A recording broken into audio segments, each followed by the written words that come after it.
this will help. Okay. Uh, what story are you telling yourself right now? What if 95% of 95% of what you fear isn't even real? What finally, uh, if we look and we said, what if a second thought could change everything? Okay. Sometimes clarity begins with a single question. What story am I telling myself right now? That's something that we need to ask. You'll find that helpful to pause a moment and to contemplate that question. What story am I telling uh, myself right now? Most of us, okay, walk through life on autopilot, repeating the same internal narrative day after day, unaware of how much that shapes every part of our experience.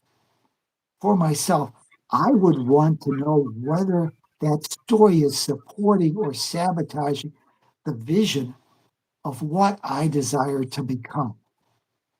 Here's a key truth: your mind always, and we use the word mind, but consciousness or whatever you want to call it, your mind always tries to answer the question you give it. Okay? So if you ask, why do things always go wrong for me? Your mind will produce reasons. If you ask, what could go right? Your mind will offer possibilities. A well-known psychological study in the 1960s discovered something extraordinary. Nearly 85% of the things that people feared never happened. Okay. And the other 12% did occur, but people handled them much better than expected, or they learned something helpful from that experience. That means that 95% of what we fear is either unreal or survivable, even in our fear based thought system. Yet most people organize their life surrounded around that 3%. Instead of giving fear the microphone, okay, I would give my attention to the 95% of life that's not trying to hurt me in my own thought system. I'd also remind everybody uh, that in regards to this, you cannot necessarily always control the first thought. The first thought, a lot of times, is often a bodily response. And that bodily response is maybe automatically hardwired for bodily needs and physical survival. But remember that you always have the power to choose the second thought. The second thought is where your freedom really lives and lies. It's where forgiveness begins. It's where clarity starts to return. It's where inner peace becomes possible. Your first thought might be fear, might be anger, guilt, or self blame. That is simply conditioning. But your second thought is yours to choose. You can choose a thought that's helpful. Choose a thought that leads to peace rather than conflict. Choose a thought that reflects who you are becoming rather than who you once believed you were.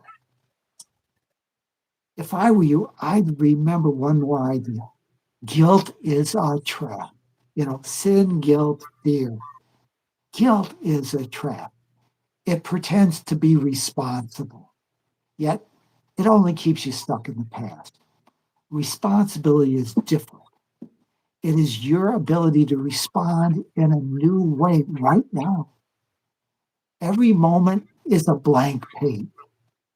Every breath is a reset.